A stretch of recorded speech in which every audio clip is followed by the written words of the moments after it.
as well. So I work internationally who are highly capable women and quietly exhausted by how much they've been carrying.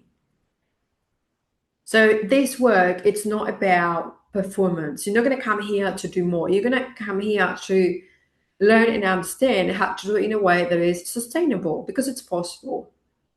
Because leadership rarely breaks down from lack of skill. It breaks down when the nervous system is leading on empty and unconsciously. And that's what we're here today to bring into awareness. I'm going to jump into second slide. And I'm going to talk about the two invisible systems. The two invisible systems that run every single leadership role. Most leadership conversations focus on what is visible, which they are the KPIs, the frameworks, the communication models, the deadlines, the strategy. But leadership is driven by systems that rarely get named.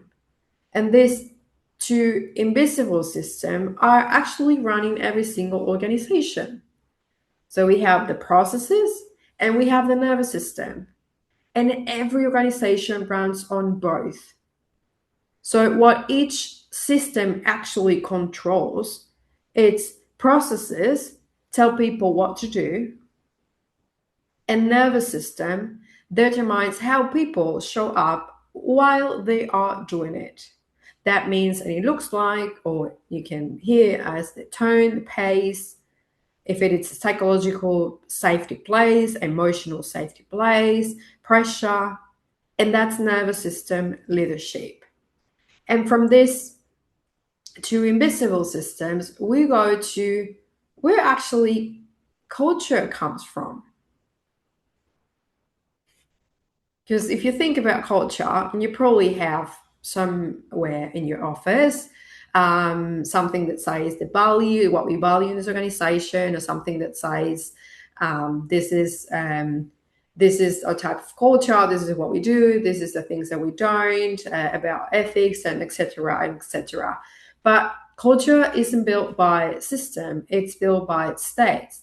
And this is actually the engine of real leadership. So culture is not created in strategy decks. It's created in moments of pressure, in how leaders actually respond when things get complicated and challenging, or when things really don't go to plan, in whether they regulate or they react. And this will translate into going from overwhelmed to authority. Because when you have leaders are emotionally overwhelmed, they're actually not showing authority that people want to follow. And this is the shift that many women are craving, even if they haven't had the language for it yet, because it's not less responsibility. It is more authority over the internal state. And this is where emotional intelligence comes into place.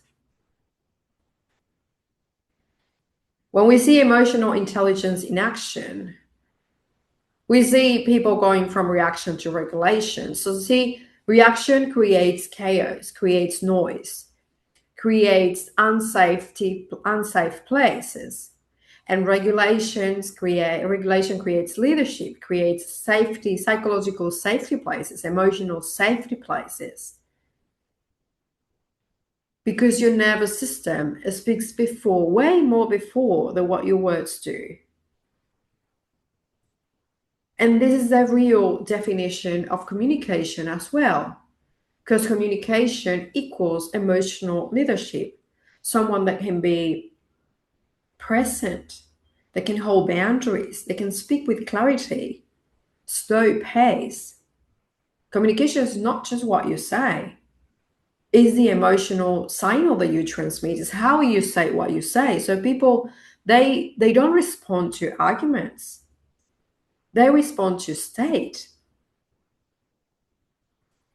And let me clarify something with this, because this is often misunderstood.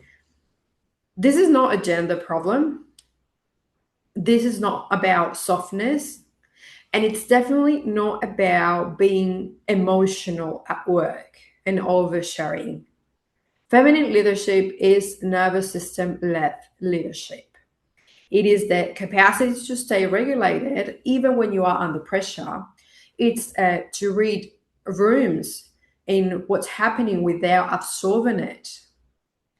And it's to lead from clarity instead of adrenaline or cortisol. And that's the core distinction. Traditional leadership, or what we know about leadership training, emphasizes output, push, control, performance, if you hit the goals.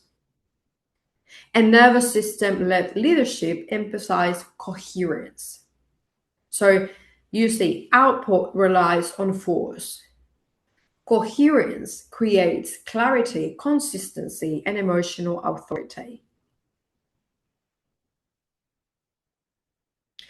And the most influential leaders, if you think about, if you can bring to awareness someone that you truly admire as a leader, they aren't actually the loudest. They are the most regulated, calm, and this is rarely said out loud because people do not follow words. They follow the emotional state that you bring into the room and how they feel when you are with them. So that's actually what emotional leadership looks like. And again, it's clarity, it's presence, it's boundaries. And this is what happens when emotional intelligence meets regulation.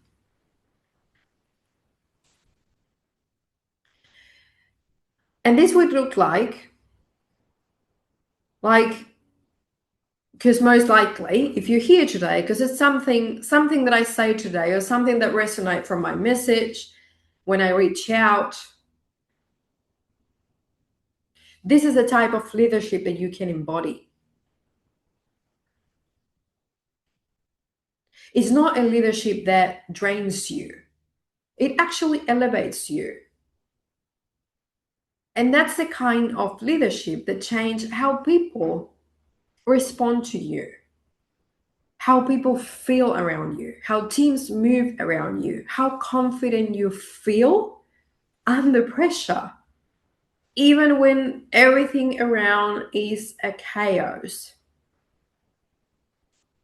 This woman that you can become, she leads with vision. She communicates with emotional intelligence and maturity.